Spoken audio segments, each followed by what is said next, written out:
السلام علیکم ورحمت الله وبرکاتو.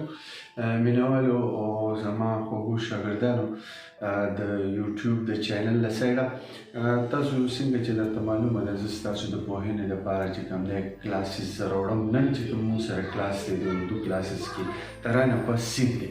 سین څنګه لیکل کېږي، د سین سټرکچر څه دی، د هغه چې کوم دی نو شیپ، سایز، لینت، ویت دا څه دی، دا به زه تاسو ته وښیم. تاسو خیر انشاءالله ما سره اوسېږئ او چېرته هم ځئ اخري ستاسو د دغه سین به څنګه لیکو دې خوا ګورئ.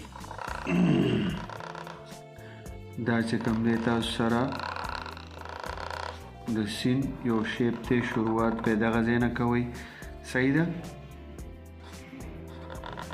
دلته نه به تاسو د دایرې سټارټ لیده، د دایرې یعنې د سرکل چې کومه بیزه موږ جوړو د هغې سټارټ د دې ځای نه کېږي. د دې سین دا حصه که تاسو په قلم سره لیکئ نو دا به یو کتي. صحیح شو. دا به چې کوم دی د دې ځای نه واله تر دې ځای پورې دا به 1.5 کتي، یعنې 1/2 کت پیدا. صحیح ده. دا سټارټ چې کوم دی دا د دایرې سټارټ دی.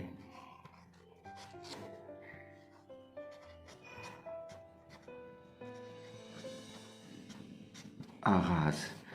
صحیح شو. د دې ځای نه به قلم کېدی لاندې به لاړ شئ.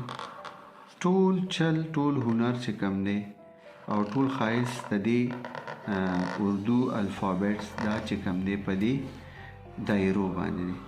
دایرې چې څومره ښایسته وي او نزاکت سره جوړې شي، نفاست سره جوړې شي، هغه عمره به چې کوم دی ستاسو د ټکو خوند ډېري، ستاسو د الفابیټ، ستاسو د الفاظو به خوند ډېري.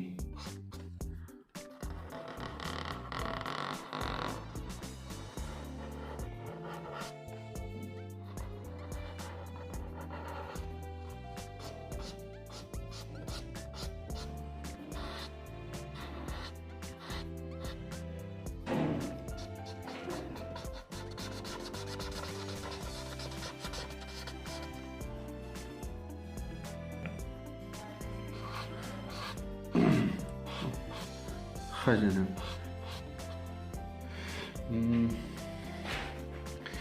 د دې دایرې چې دا کم کولوالی دی دا به تاسو سره 3/4 کت پی.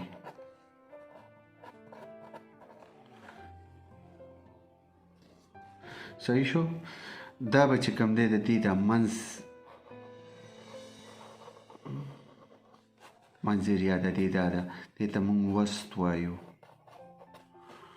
وسط به یو پوره کت راځي. د دې ځای نه تر دې ځای پورې ستا د قلم چې کوم ویت وي، یعنې مطلب که ته قلم سره لیکي که نه، دا د دې اپر نوک نه تر دې لور نوک پورې دا کم پلنوالی دی چې دا د دې برابر وي.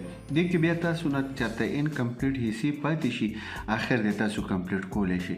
خو داسې به نه چې دلته ته یو کت والې دې ځایونو کې او دلته کې بیا ته دا 4-5 کته والې، نو بیا به دا بد ښکاري. ځکه به دا یو پوره کتي. دا وس چې دی که نه دا به پوره کتي. صحیح شو جناب.